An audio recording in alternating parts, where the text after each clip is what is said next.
Are we live yet? No, because I have to wait for it to come over here. Oh, shit. Okay, there's no nudity, no cussing. I can't cuss? Okay, I'm gonna have to pay a lot of attention then. Okay, you can cuss, but Okay. only slightly. Okay.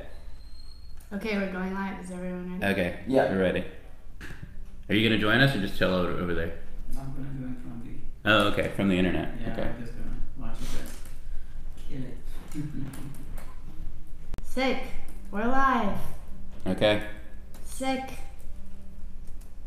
Okay, we're live. Okay, we're live. Why is it so dark? I feel like it's kind of dark. You guys are dressed in all black. Mm. What is your shirt?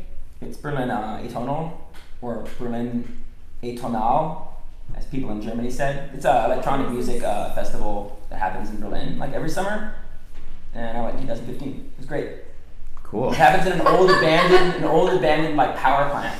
It's like Really? super industrial. Like technically, that's the correct thing to say. It's Yeah. like incredibly industrial. Yeah. And there was Yeah. like all these art pieces, and there was just like black oil like dripping from like a wall. Yeah. It Whoa. looked really. But that wasn't an art awesome. piece. It was literally the place was falling. Yeah, that was apart. just some fucking old ass Yeah. old ass stuff. They put up. Is do you think that That's Berlin so cool. is like a good place for tech people? I think it's it's probably like the tech art center of the world. Yeah. Right? I'd like to think that SF was the tech art center of the world, but like Berlin is way more so. Really? Yeah. That is so cool. I always figure like I'll probably end up in Berlin if I don't. Yeah. Yeah. It is, I think, the world capital of house. They got the best house. Oh. Every coffee shop you go into, every cafe you go into, it's like everything. People say they get sick of it. I don't. But Yeah. yeah, if you like house, go to Berlin. Nice. Yeah. Nice. Cool. So, have you? What is that famous club there? Berghain? Yes. Yeah. I still haven't gotten in there now. I want to. Wait. Whoa. You haven't gotten in. That means you tried to go and couldn't get in. Yeah. Like I was there, and like Really? there were I think like it was like 8 or 10 like Italian girls Yeah. like in front of me in line, right? Like not dressed in black. Yeah. I roll, right? And like they're all talking like they're going to a club, right? And then, you know, the big German like bouncer is in front, right? Yeah. And like the first girl gets to the front of the line, and he says something in German, right? Mhm. My German's not too good. Yeah. And the girl's like, and she doesn't understand German, right? He's like, no. Really? No. And then the next 8 girls in line, he's like, nope. And then there was a guy and then me, and like he didn't stop. He was like, nope. I'm like, God damn it! So getting into Berghain is tricky if you haven't done it before. If you're like a regular, you Yeah. go there a bunch, like you can get in. But I've only been there like 2 times. Yeah. Interesting. Cool. Good to know. Good to know. Well, maybe next time we'll talk about Bergheim hacks, like how people can social engineer their way in. We're all black. Yeah. Just kind of chill. Mm. Don't act too excited. Don't Mm. talk too much. Yeah. Don't talk to. Don't talk Don't too talk much. too much. Words to live by. So, on that note, welcome to Hack Days. Hack Days is our weekly get together of nerds that talk about whatever they want to, and anyone can drop by. You can drop by. We work out of, or we stream out of the Noisebridge hackerspace here in San Francisco. If you haven't heard of Noisebridge, you can visit noisebridge.net. It's a 501c3 nonprofit, and it's run by volunteers just like you. So if you're in the Bay Area, check us out. They have plenty of courses and classes and all the cool making equipment you could want, from 3D printers to laser cutters to things to deglove your hand. You know. What? Go tell us a story. right. I pull up my robot hand. And you can hang out in the Hackatorium, where you'll meet other hackers and programmers just like you and me. So if you haven't heard of Hack Days before, Hack Days is basically we get together and just chat about our projects, our research, whatever is interesting us this week. So typically it's everything from bots to cryptocurrency to machine learning to you name it. If it's cool, we're probably doing it. So even if it's not cool, we're probably doing it. I don't know. On that note, you could help us by sharing content to your favorite groups. Share this video to your favorite groups. And because if we overshare, we typically get banned from Facebook for a couple of weeks. So if you're watching at home, go ahead and share it to groups with us. And also, if you're working on something cool, go ahead and add them in the comments. And if you have any questions at any point in time, you can ask a question in the comments, and we'll have our guests answer them, or we'll answer them, or whatever. They'll get answered. So without further ado, we're probably going to share it around for a little bit, and then we'll get started here. Anyone want to talk about anything that's, techie, nerdy, comic booky? Computer? Oh, yeah. What? You had a mobile phone and a tablet. You It's didn't need a just computer. looking Right. over like. I got some. I got a review of a conference I didn't go to. Okay. Right, Okay. So NIPS just happened, right? NIPS in Long Beach is the Neural Information Processing Yeah. Symposium. Yes. Is that what it is? Yeah, it's like the big machine learning AI conference in the world, I think. I didn't go because it sold out real early. I didn't realize that until like 3 days before, but whatever. But my friend David at DeepMind ran a workshop. It was the Learning Disentangled Representations workshop. Full title was Learning Disentangled Representations from Perception Control. So I've been going through some of these papers and trying to parse them. I know some math. I don't know this math yet. Wait, what's your background? My background, my educational background is I'm a theoretical physicist. I got my PhD in 2012. I researched string theoretic models of quantum chromodynamical type theories, right, like toy models, not the actual quantum chromodynamics, at strong coupling through something called the holographic principle. You can look all at it. But I didn't do academia because academia is kind of Academic. it's a little hard right now. It's a little hard. Academia is not in the best shape right now due to Republicans. So I mean, I'm not going to mince words, right? Right. So Speak anyway, your mind. so I went into finance for a little while, and now I'm going the data science route, like so many other former academics. So that's me. That's me. Cool. That was amazing. So I want to hear rip through this. Well, I was just going to give a shout out about like this workshop. If any of you all is interested in getting some exposure or reading some papers on like the bleeding edge of artificial intelligence, I was going to throw up this link. Yeah. You want to do that? What's the best way to do that? I just do it on the live video. In the Just do it in a live video? Yeah. I put like in the comments. Oh, okay, cool. Let's just do this.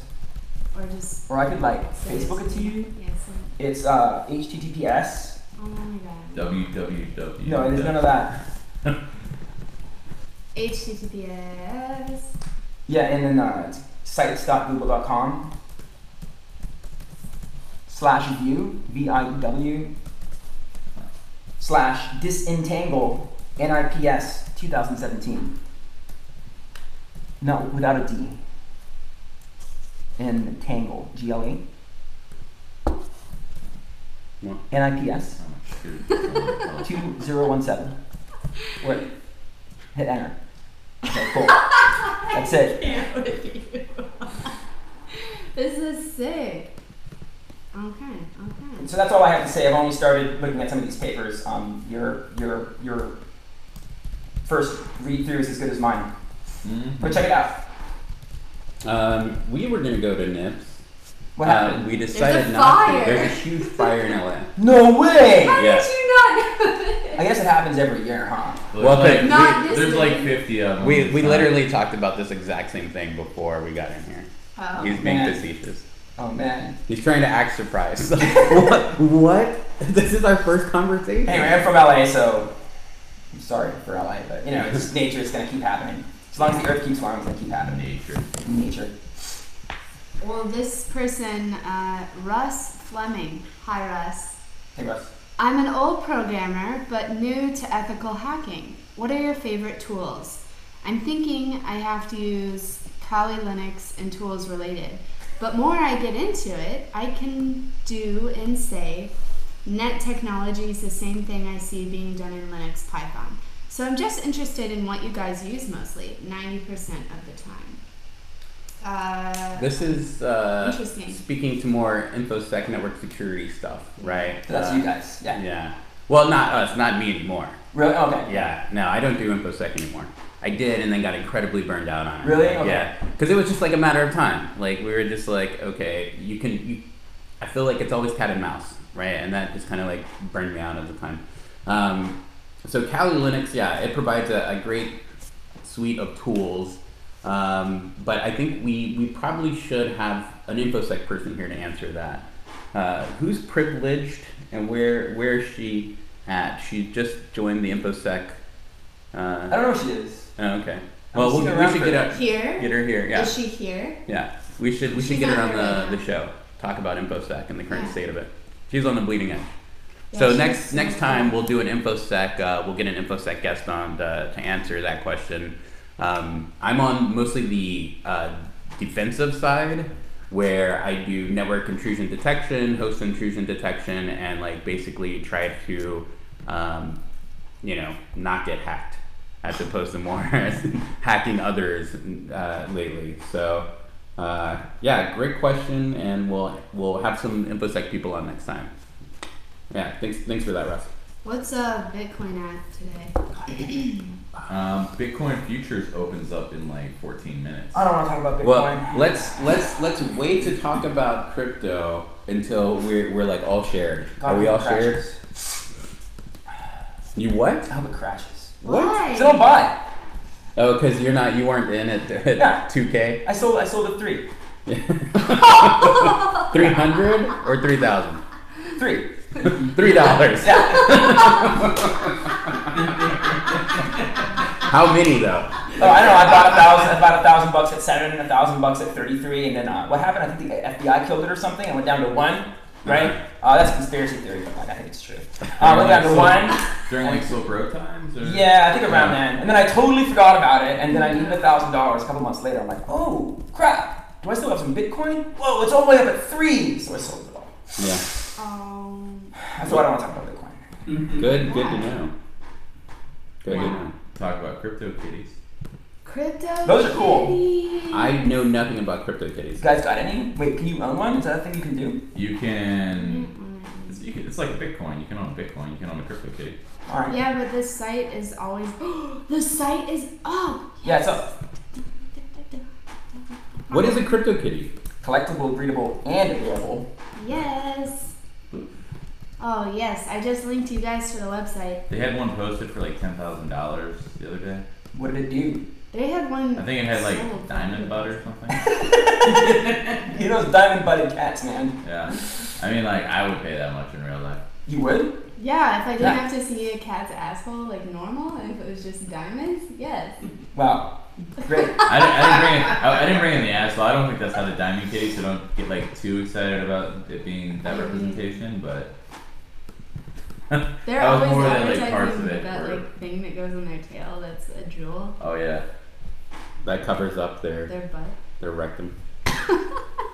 So disgusting. That's a proper way to say that. Oh, sorry. I imagine someone like couldn't sleep one night and it was like 4 a.m. and they're like, what if we put a gem on the So end of why- the cat's butt? Why is CryptoKitties? Why are they so popular? Because Those the cats. kitties. Well, there's also they got a lot of news around. Somebody bought one for like $10,000. yeah.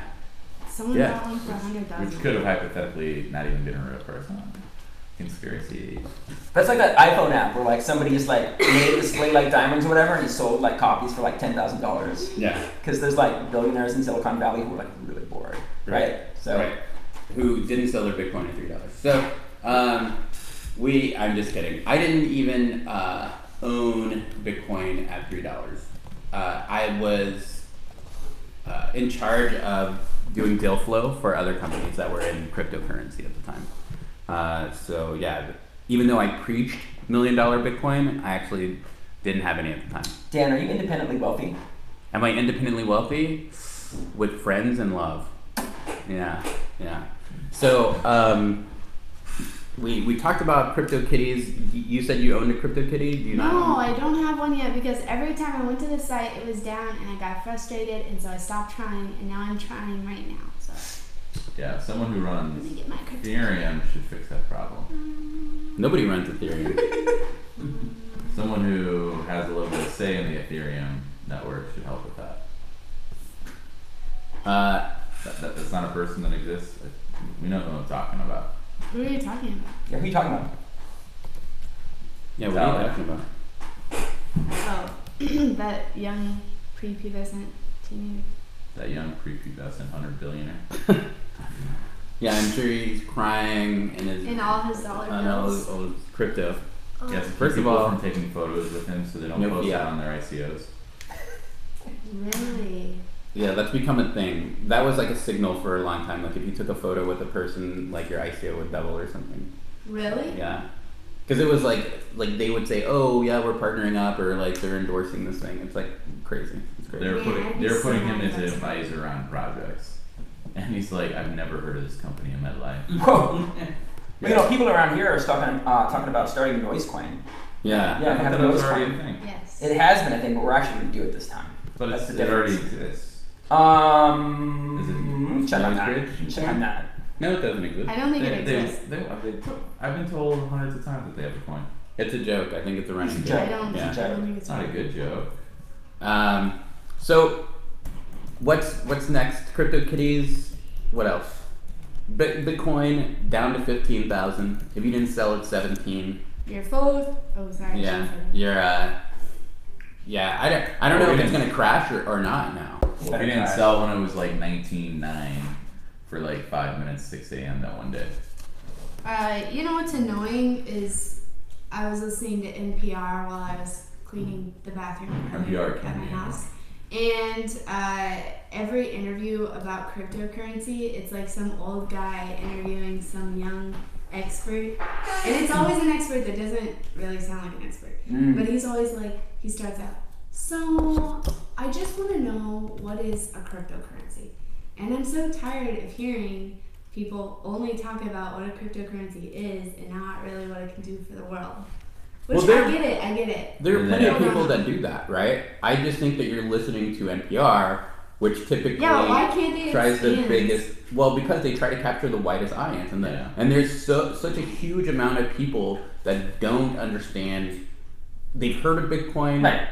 but they don't understand what it is. Yeah, they don't even understand like Right. what the blockchain is. Right. Yeah. Yeah. And so, like for them, like yeah, if you want better news, find better news sources, right? Like Yes, but I want good sound quality as well. good. You know, that's tough. Not everyone's production can rival this beautiful monstrosity we have set up here. And I'm sorry, but cryptocurrency podcasts who are independent, can you get better music, please? Thank you. Should we get a flute The person? content is great, but like, anyway. Should we have? So NPR has also like nice breaks. Should we have that Yes. as well? I Like a recorder. I could do Or that. like just like some skinny puppy for like 5 seconds, you know? Straight back into the news. Skinny puppy. So your background is in theoretical physics. Yeah. You were obviously an early adopter of Bitcoin. Yeah. Why do you want it to crash? So you can buy more? No, I just want everybody to be broke like I am. I don't like complicated motives here. I'm just jealous and angry. You just want to see the world burn. No, I'm not Julian Assange. The crypto world burn. Oh, no. I mean, Bitcoin. cryptocurrency is a great thing, right? It was supposed to eliminate the middleman, and it has. It just takes, like the combined output of California's electricity for 36 hours to make one transaction, right? It's no big deal, right? There's plenty of Biggest other thing things. it has worth, right? It's tokenized electricity. Yeah, right. It's tokenized computing power, Right. right? Yeah. I'm excited. I guess the thing I'm most excited about is Zcash, right? Okay. Like Zuko's crypto. If you guys haven't heard of Zcash, there was some developments in. How do I make this real simple? So like Bitcoin isn't anonymous, right? You can get tracked using it. Zcash is a cryptocurrency invented by some really, really smart, really, really famous crypto people, and it's basically anonymous, right? It uses some math called zero-knowledge proofs, and you can send money to somebody, and they can be assured they're getting it from somebody, and be assured that they're getting paid and not getting ripped off, but have no idea who you are. So that's an example of a cryptocurrency that actually is really actually innovative, right? It's something that the cypherpunks have been talking about for a long time. What is a zero knowledge proof? Okay, this is zero knowledge proof. I forget the archetypical example of this. Isn't it socialist millionaire? Socialist millionaire? Okay. Y'all look up the socialist, right? Like socialists, and then millionaire, like people who bought Bitcoin in 2011. Yeah, so socialist millionaire, right? And you read that on Wikipedia, and it's an example of what a zero knowledge proof is. But the summary is, a zero knowledge proof is a way that you and another party can agree on a fact while at the same time disclosing as little other information as possible. So an example would be, let's say you and your coworkers are all doing the same job, right? And you get the feeling, or maybe some of your coworkers get the feeling that we're not all getting paid the same, right? So we want to figure out whether we're getting paid the same without actually revealing how much we get paid, right? So there's a way to do this where everybody submits a slip into a box with the amount they get paid on it, and you can take out one and you can figure out what somebody else is getting paid. I'm definitely glossing over this, but you can look it up. So it's the same idea here, right? Like two parties can agree that, you know, $10,000 has been transferred, right? But they don't actually have to reveal who they are, right? There's some part of the math that lets them verify the transaction, but with zero other knowledge of anything else. Interesting. Yeah. So you're hyped on Zcash. Yeah, I'm hyped on Zcash. It's not bubbling like Bitcoin and Ethereum, but I'm hyped because it's like a real useful thing that actually accomplishes a purpose rather, other than making money. Why can't Bitcoin or Ethereum adopt the same technology? That's a good question. I feel I should know the answer to that. Well, they'd have to like rework the protocol and put that stuff in. Yeah. Right? I don't know like if you can interrupt Bitcoin to do that sort of thing. Like I don't know the answer to that. Like a hard fork? Yeah, exactly. Like I don't know about that sort of stuff. I know Litecoin is planning on adding features like that. Okay, cool. ZK Snarks, right? ZK Snarks, yeah. Why is it different from Dash and Monero? Because Sorry, can you say that again? Zcash, it's optional. Like you can make it anonymous, Mhm. but it's like opt-in. It's not default. I did not know that. Yeah. So by default, Yeah. it's not anonymous, and with Monero, it's anonymous. But both have pros and cons. Now Dash is kind of like very different. The only downside of Zcash was like everything is controlled by a company. When something is controlled by a company, it's very easy to manipulate. Yeah. And there's one guy who holds the master key. Yeah. When you have the master key, then you can presumably decrypt the whole chain. Who is it? The owner. That's kind of like one of the downside, and that's probably why it's not really getting attention recently. Like look at Dash in month and a half, it went up by 300%. First of all, do you work? Oh, okay. Kind of like that. You should talk about it. I actually hadn't heard of it. I mean, I started mining Bitcoin in 2011, then trashed my computer. So I'm one of those guys right It's like So it's like one of those groups where then I created my Coinbase account when they started back in 2000 and didn't buy anything. Yeah. So I'm kind of like one of the guys who just kind of like been following through, but now really take advantage of it. Yeah. Yeah, the Bitcoin craze is crazy. There's somebody that like mined a bunch, threw away their laptop or threw away their computer hard drive, forgot about it, and then now it's worth like $150 million. It's worth enough for them to go in to the dump and like excavate for their hard drive. Yeah. There's a guy in UK. I think you're talking about a guy in UK, right? Yes. Yeah. So Yeah, I heard that story. I honestly like it's to the point where I feel like he's almost trolling, where like all these companies are just gonna go and start like digging through the trash for years to find. Yeah. It's like it doesn't exist. 50% chance. It's Because like as soon as you say, "Oh, I have a $100 million in some dump near me," like I'm sure there's already people that are like digging through right now. It reminds me of the ET game cartridges that were dug up, right? Yes. Like that's exactly what it reminds me of. I played that. Has anyone ever actually played the ET game? No, I never played it. I played what, Tank, and I played Missile Commander. That's it. My friend had the ET game, and so I went over and you just fall through a hole, and there's some guy with a hat that chases you. And there's snakes. But that had never been done before that game, right? That's it was the first time they did that, right? Falling through Unless a you hole. talk about a game called Pitfall. Pitfall was hard. But no, like you don't actually fall through like it's not like a danger. It's just like, you can't Just die in a swamp. You just go through tunnel like holes that lead to other things, and it doesn't. It's not as cool as you're making it sound. It's just literally. It's not like there was thought process behind it. Cool. So welcome to Hack Days. If you're just tuning in, Hack Days is where we get together every weekend and talk about nerdy things. Everything from crypto to bots to artificial intelligence to whatever comes up. E.T. the video game. So Classic. if you're watching right now, go ahead and share us in your favorite groups. And because if we share it, we tend to get banned after a while. So if you could help us out, share it for us, share it with us. That would be super. So I I've logged into CryptoKitties. I've created my wallet, and I want to buy a CryptoKitty, but I don't have Ether. enough Ether. Mm. Well, while you figure that out, I do want to spend 10 seconds to just explain the urban legend behind the ET of why that's fun. It's the worst game. It's the worst game of all time. It was built for the Atari, and they didn't know what to do with all the packages they weren't able to sell, so they literally buried them all. Whoa. So that's the relation to Dan saying that they dug some up.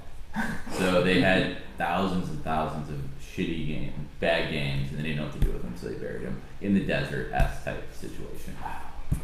Really? I Yes, want that's how bad of a CryptoKitties. game it was. These things are so cute. I'll send you some Ether later, Really? and then one day regret that I sent you Ether to buy a CryptoKitty. When Catherine has $1 million Ether Kitty. Right. They're really Is it an Ether cute. Kitty or is CryptoKitty. Crypto Kitty. It's okay. Yeah. But it's only uses Ethereum, blah. But Wow. Ethereum uses cryptography to secure. I'm just wondering if transactions. you'll be able to, if they're going to expand out since it's such widely successful. So what is your research? Like I really love talking with you every time because you have some really great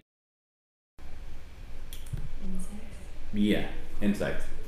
Or really at least interesting things to talk about. What's Okay, yeah, I can speak about that passionately, right? Like I'm transitioning like right now from like doing string theory research to doing AI research. What a world we live in. And I guess the thing that really interested me about what's going on in AI right now is there's a class you take is in the undergraduate physics curriculum called statistical mechanics. And it's really just statistics, but with like a large number of variables. And I've always found it like the most obtuse, hardest to understand area of physics that you have to take a class in. They just give you these formulas, and you kind of have to memorize them. You can't really I was able to really intuitively derive where they came from. And a lot of this stuff is kind of being used in AI these days. And that kind of got me really fascinated in statistical mechanics. So I've just been studying that a lot. Wait, how is statistical mechanics being used in AI? All right, so I mean, the deep learning revolution happened, 2007, Yeah, 2008. Yeah. So what was the thing that made that happen, right? It's this dude Jeff Hinton, right, who works at Google Brain now, right? He figured out how to train these things called restricted Boltzmann machines, right, and make these deep network representations, right?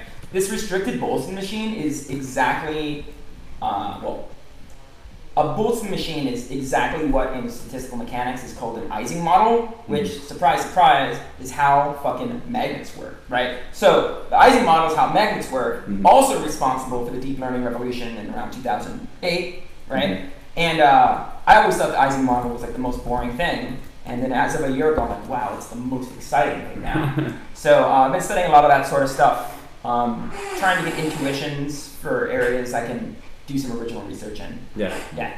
Cool. And with your research, are you specifically looking at how to make advancements in machine learning, deep learning, artificial intelligence for what application? Where would you like to see this stuff being applied? Ooh, that's a good one. I'm not really application focused. And what metric of are you going by? Like, how do you determine your progress, right? What are you working towards? Well, I guess at this point, like, I'm just determining my progress by, can I read the papers I want to read, Right. right? I think it's actually a good metric for progress, Yeah. right? You go to some online paper repository that you think is doing the coolest stuff, and you look at the papers, you're like, okay, no, right? Mhm. And then maybe you study for a year, and you're like, no. And then 4 years later, you're like, whoa, that's awesome. Yeah. Right? That's what happened like when I was doing physics. Yeah. So I don't know. There's so many things that are going to happen in AI that I think are going to be really cool. You can't put a finger on any particular thing Right. I'm interested in. I think having personalized assistants that are actually really useful can understand more from context than they can right now will be really cool. And I think that's on the table. Yeah. Yeah. Totally. I think Yeah. it's like right around the corner. Yeah, it's right around the corner. I think there needs to be a lot built towards making that a reality and making that a sustainable, like, infrastructure for everyone. Especially when you are talking about context, right? Right. And so a lot of like my research has gone into like, because I want very much like Diamond Age is one of my favorite books. So like I want that experience where you have kind of like and talking about the sci-fi like AI agents, right? That are companions. Yeah. Like I just feel like I could conquer the world if I had like an awesome like. You're not alone in thinking that, right? Yeah. I mean, I've read plenty of science fiction stories where that sort of shit was promised, and like, it's coming in our lifetimes, right? So I want to be a part of it. Yeah. What do you think Google Home and Amazon Alexa, their role in all of this will be? They're at the start of it, right? And like they're the level that we're at right now, Right. and so that's what Google and like Amazon are pushing Yeah. as a product, right? But I don't own one of them because I see them as kind of useless still. Yeah. I'm like, yo, man, play some Bowie. It's like I could just like Right. look that up on like my And computer. honestly, it would be like That's all it does. playing John Doe. And Yeah, it would yeah, Every like- time. Yeah. Every some time. obscure, yeah, exactly. So annoying. But yeah, another like promise. It's really cool to read like the ideas of all these luminaries back in like the 70s and 80s about what was going to happen with AI and like where Yeah. computers should go. Like what kind of luminaries? Like what are I can't remember this guy's name. Okay. He was talking about how like the dream of like the personal computer, Right. was going to be a tablet-like device Mm. that you could write on, right, that you could touch, Right. that had an integrated AI in it. And basically what the AI did is it helped you, right? I mean like a real particular thing like that. It's like, Like, okay. was it Alan Kay? I don't think so. Okay. But it's like, let's say you want to learn a subject, right? There's lots of different ways you can learn a subject. Mhm. You can like go to school, right? You can find a tutor that's just right for you. You can read some books. You can go online, take some online courses, search the internet, etc., right? You do all these things and you're piecing a little bit, together on your knowledge. But what's the best thing in learning? It's when you- Adaptive. I think it's like when you find a source that teaches you in exactly the way that you need to be taught. Adaptive learning. And that's exactly what AIs are supposed to be doing. Right. You should be able to like talk to it and be like, oh, I'm trying to research this and I'm looking up these things on Google, and it should know from context because it knows everything. Right. And it knows you the fastest way you should learn it. Right? And it will teach you. That's what I want to see. I want to see that. We will see it. And I think it's Probably cool 10 years. because you 10 years? Probably 10 years. You have data, like you have your genotype, you have your phenotype. Like no doubt, can that be like a model created of like and how you learn and how you participate in the world, and so that you can maximize your potential at all times, right? Like that would be amazing. But this also gets into the danger zone of AI too, right? Sure. Because at that level of artificial intelligence understanding, you need to have your data be private.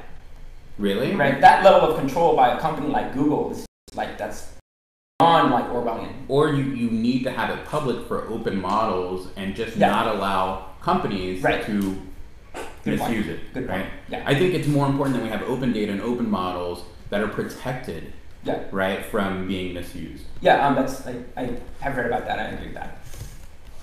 And I think that's kind of one of the few ways forward. And I would love to see that future.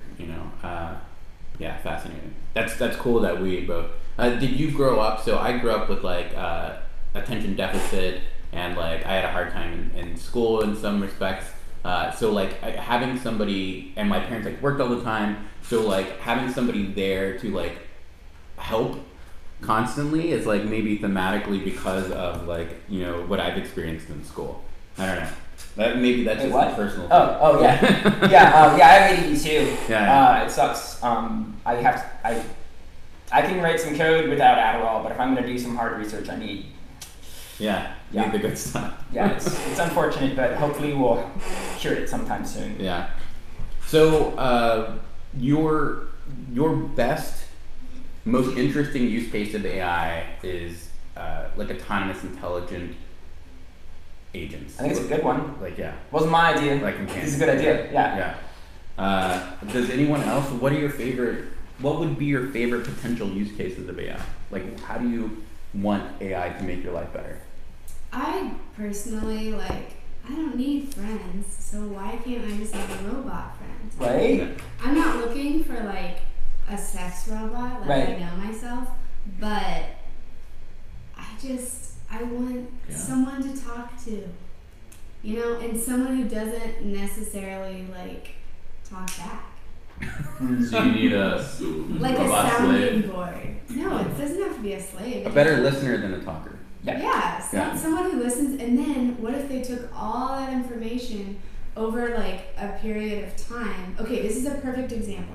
So, me being a woman, I have an app that like calculates my menstrual cycle, and I've had it for 4 years. So I have this wealth of information. That's a long-ass menstrual It's cycle. so fucking cool because it's so cool because I can look back at how my life has changed and maybe think about how my eating habits were or what my exercise regimen was and how that changed my cycle and all these things that I think about. So over the course of like 10 years, how could the AI companion like grow with me and influence my future, and you know, they could be like the best therapist you've ever had.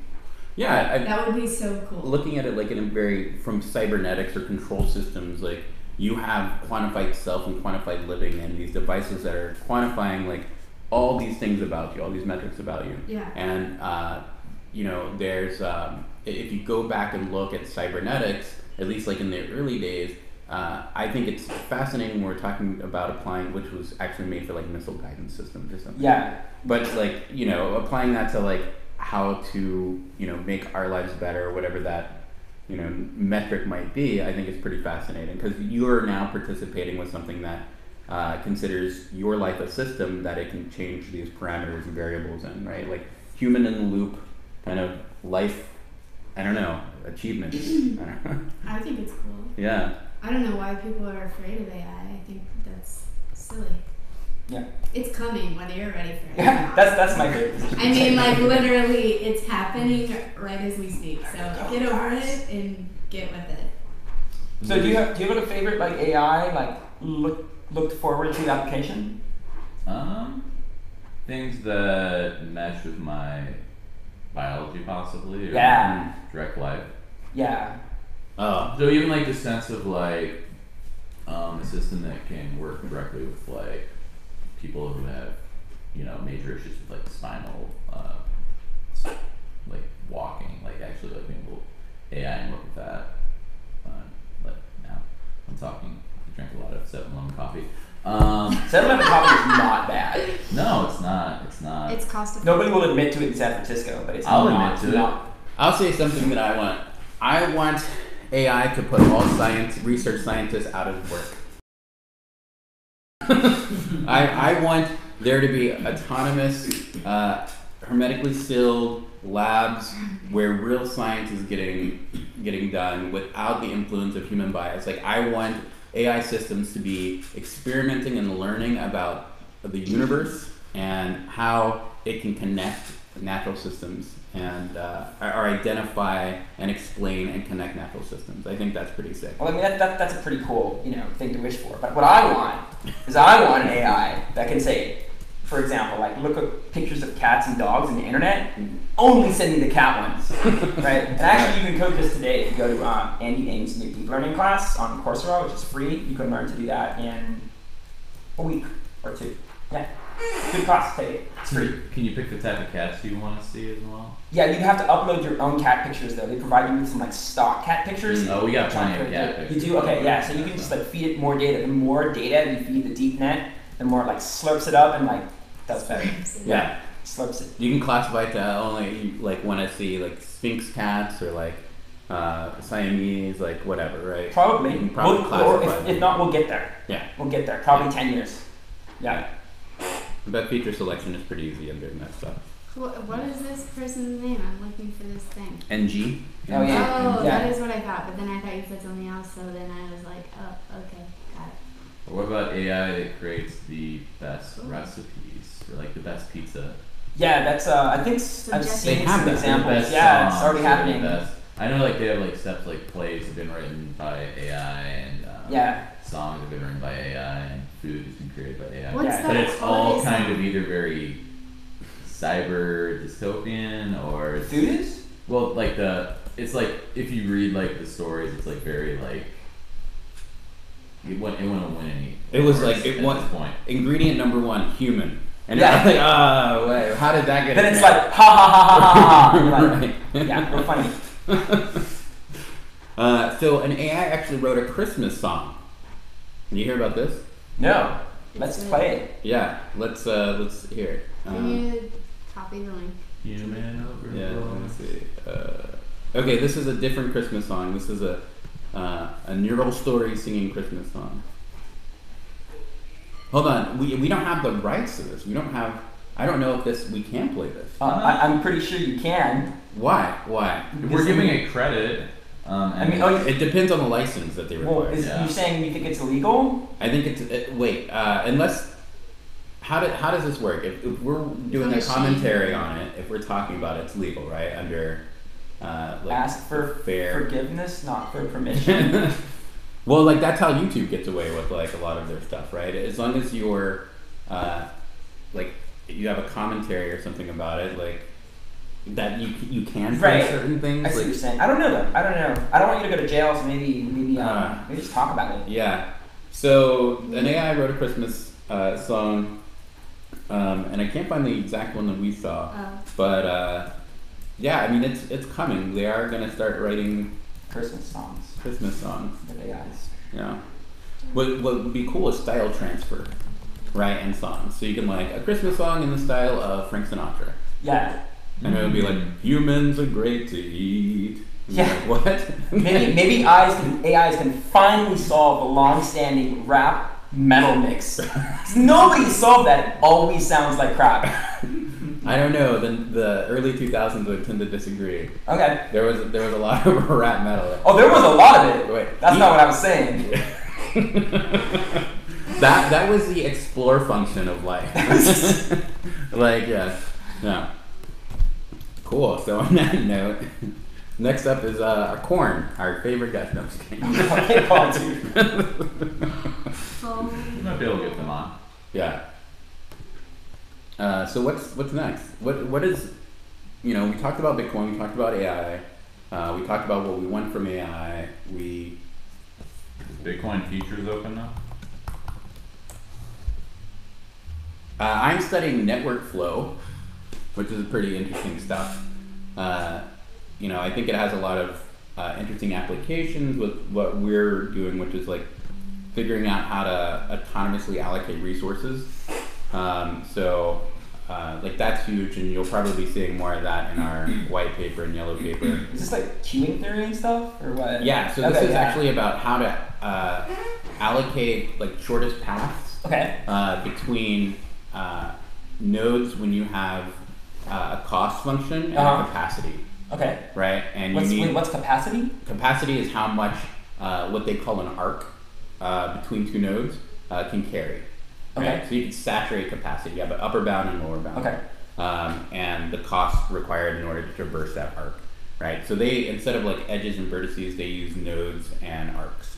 Okay, but they're still just edges and vertices, basically. Correct. Okay. Yeah. Yeah. Okay. So they like invented their own little language that describes network flow, right? Yeah. Okay. That's. I'm interested in talking to you about that. I'm wondering how much that intersects with stuff I've been like studying in probabilistic graphical models, which is just I love probabilistic. yeah, right. So Yeah. you know, you study like the factorization, Yeah. like the sum algorithms, and all these Right. sort of things, and you can do variational inference and stuff like this. Yeah. I'm wondering how that connects to that sort of like network. Yeah. theory. I'm wondering. They sound like two things that like kind of do the same thing, but might be totally different. I'm not sure yet. Right. Well, I think like probabilistic graphical models are essentially an additional parameter on top of network flow.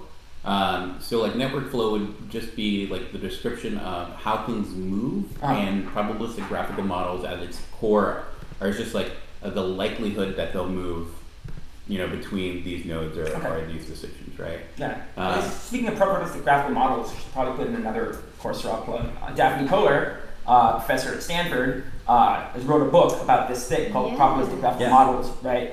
But she also put a Coursera course up, nice. right? Yeah, it's been up for a little bit.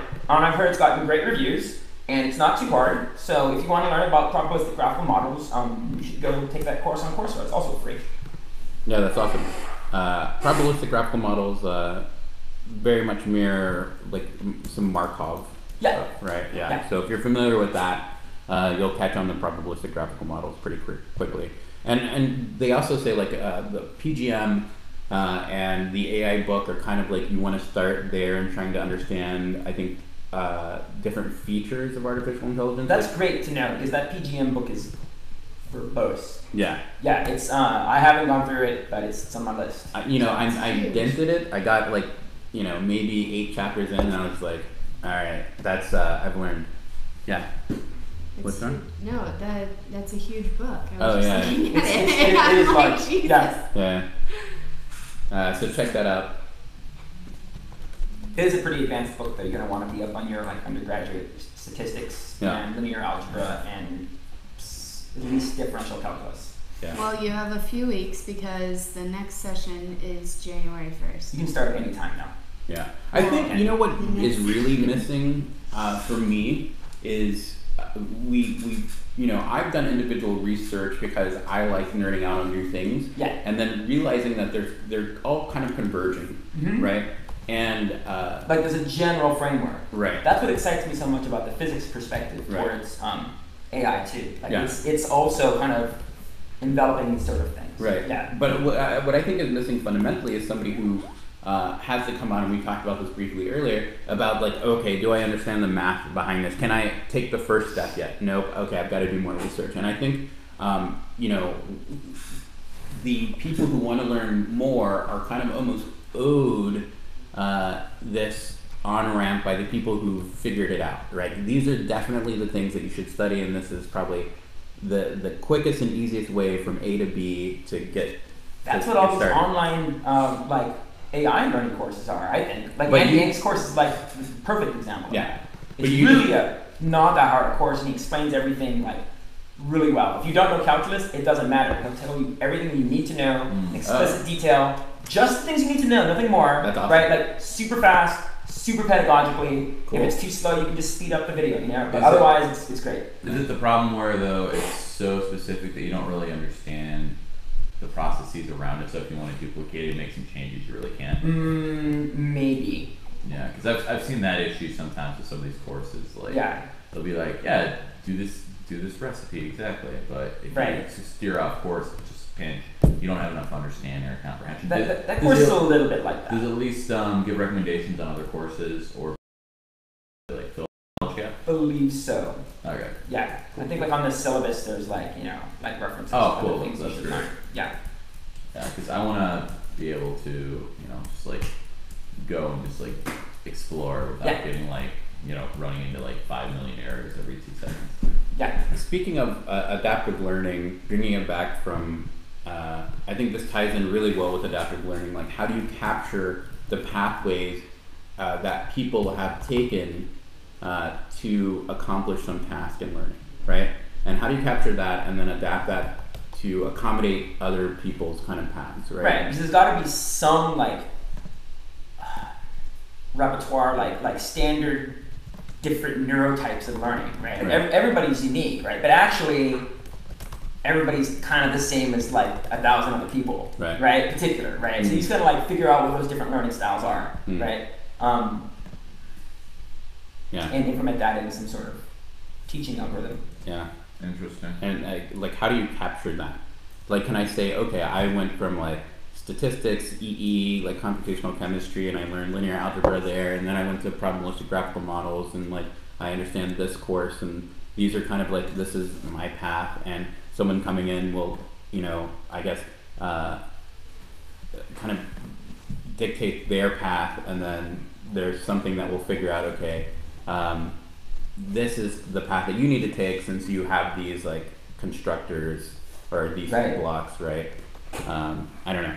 I think- wonder if it makes more sense that most AI will not actually be for our generation, but for like children 5 or 6 years from now, maybe 10 years, where it starts out with them at the first level of education, even preschool, and then it just carries up with them.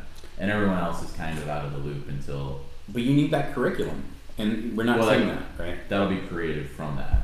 I think the opportunity to actually learn with iPad and like in school has the potential to start collecting that data, right? People already learn from their iPads. Yeah. Wow. And their Snapchats. No, but I I know they do from their At iPads. my old school where I came from, long ago, everyone has an iPad. Oh, really? Yeah, everyone in the classroom learns off of an iPad. They don't have any books anymore. Yeah. All online. Oh, that's sick. The Which best- is crazy because like I love looking at books. I love writing things down. So I don't know. I've never seen what the system is that they have, but Mhm. I'd be interested to see if they can make notes on their iPad in the book, and if they have their own book, or if they're just like, are they logging on? Is it like, what is it? I I keep know a journal. Microsoft Surface Yeah, like maybe kind of it tries is. to Yeah. focus on that problem of having you Yeah, I write wonder on if that's what it is. adding multiple layers to the same Mhm. application. But Was the nice thing with like the iPad is when they created it, it was built for the idea that like a 4-year-old could use it or an 85-year-old person could use it that like has zero experience with technology. Yeah. Because the idea is simple, point and touch versus like going 3 levels into an application. So Microsoft had something that it called the Courier. Yeah. I'm talking about the Surface. Yeah, yeah. But Courier I'm talking got about the killed. Courier, which is basically like this journal-esque dual iPad thing where, I mean, the interface was amazing, and I was just, when I was in school, I was salivating for this thing, right? And the closest thing that we saw from that was like maybe the Kindle DX, you could use that in school, and then it just was not good for textbooks. Yeah. But now I use the iPad for all my engineering texts, and I keep a Moleskine journal. Yeah. Right. So if anyone is interested, that's kind of our setup. Is that what you do as well? Do you have like an iPad? Or? I have a laptop. I've gone through a lot of different like iterations of like workflow. I have a laptop that I do all my coding and everything on, right? Mhm. And then for all the math, I use Microsoft OneNote on a tablet PC. I do not use an iPad because the response time is just not as good as that old Yeah. Wacom technology from like the early 2000s. The iPad Pros now are pretty. No, I can't use it. The Really? response time is not as good as old Wacom Really? technology. Nothing compares to old Wacom Wow. technology. They'll probably have something that's competitive in a few years, but it's not really. It's fine if you're taking a few quick notes, but if you're Yeah. writing like all the time, like I am, you gotta get one of those. Yeah. But they're cheap, right? You can get one like a tablet PC for like $200 or something. Yeah. With Windows. You're getting an iPad, so Yes, we'll have an unboxing video. You're getting an iPad Pro or? I'm getting an iPad Pro with the stupid pencil. Why is it so expensive? $100. Why do I Example. have to? Yeah. Why do I have to replace it? And I'm also comes with the. And it has a dragon's feather inside, like a wand. It chose That would be sick, and I would understand, and I would probably pay more for that. But no, it's stupid, and it comes with a cover, a leather cover for the little. you. Keyboard. Yeah. No, for the Oh, for the pen. pencil. Nice. Yeah, I can't wait to see that. We'll do an unboxing video. That's cool. Really? That's cool. What do you use when you do research and stuff? Pens and paper. Pens and paper. Tried and true. Yeah. In my I mind, I just do beautiful mind stuff and I just see everything around me. mean, the math meme. I switched from paper to like tablet PC, I guess, like at the end of my graduate student career. But I had like paper from graduate schools, like Just get the Moleskine. Yeah. I like the Moleskine collection I have in the closet. I need to add to it. I got cheap over time and used like free floating paper. Cool. So if you have any questions, if you want to share your projects, do them in the comments. If you want to share this video out to your favorite groups, let's do that. Does anyone have anything else you want to talk about what you're working on in the audience? Just looking at the website, it crashed. It started this futures trading. Bitcoin. The website is crashed. Oh, the futures, but Bitcoin. As soon as it launched, Bitcoin went to its highest today, like 15.7. Yeah, in 10 So- 10 minutes. Yeah. That's so funny. That's great. Okay. Well, if no one else has anything to talk about, I I need mean- a margarita and a quesadilla. okay, cool. So I'm just kidding. on that note, thanks for joining Hack Days. We're about at an hour now, so we'll wind it up. And typically we go around the circle, talk about anything we want to plug, from events to where you can find us on social media to GitHub, whatever, repos. This is the time to plug it. So you want to get started, and we'll go around. I'm Nathan. Because we never actually did the. We Did didn't we do that at the start beginning off. even? No, but just do it now. Well, yes, I'm gonna do it now. So, but I'm gonna be a little bit more detailed about my name by saying my last name, Ross. So I'm Nathan Ross, and you can find me at Nathan T. Ross on many places, or Nathan at Synapse.ai. Not as big on Twitter anymore, so find me other places. Cool. And as always, I'm Dan Gailey. You can find me on Twitter at DPG, and you can find me on Facebook, Dan Gailey. You can email me at dan@synapse.ai, and we have a crypto builders meetup that happens at Noisebridge every 2 weeks. So if you're interested in building Solidity, Ethereum, or your own blockchain, you should come out and hang out with a bunch of other nerds. And every Sunday, as usual, we have Hack Days where we live stream the latest and greatest and nerdiest stuff. And I guess we'll see you next week. Yes, because we'll be here. Also, I just want to say, did we talk about Justice League yet? We saw Justice League, right? Oh, The Runaways is actually a pretty good comic series, a live-action comic series that happens on Hulu, right? What is Runaways? that? I wouldn't. Runaways? I would wait until this season's over to I like say it. it's good or bad. Also, I like Future Man more though. we just got started on Future Man, so check that out. Would you say Future Man is better than? I don't know yet. I'm one episode in. But you can already tell that it's slightly. It's funny. All right. Hi, I'm not on the internet, but if you are interested in talking to me about crypto kitties, my Whoa, you have a whole new project now. Crypto Cuties is actually a Telegram channel that I'm in. Anyway, Crypto Kitties, my name is Pootie, Pootie, Cootie, if you'd like to send me a kitty. Thank you. Hey, I'm Steve Young. I'm FineLine179, FINELINE179 on Twitter. Or you can email me at fineline@gmail.com. Thanks for tuning in. Yeah. Do you want to plug anything? Well, No? You're good? Okay. next time. All right, so that's the end of Hack Days. Thanks for joining us. You can find us at noisebridge.net/hack days or something. You can find us on Facebook at facebook.com/hack days for all. That's the number 4, ALL. So we'll see you next time. Be excellent to each other and hack the planet.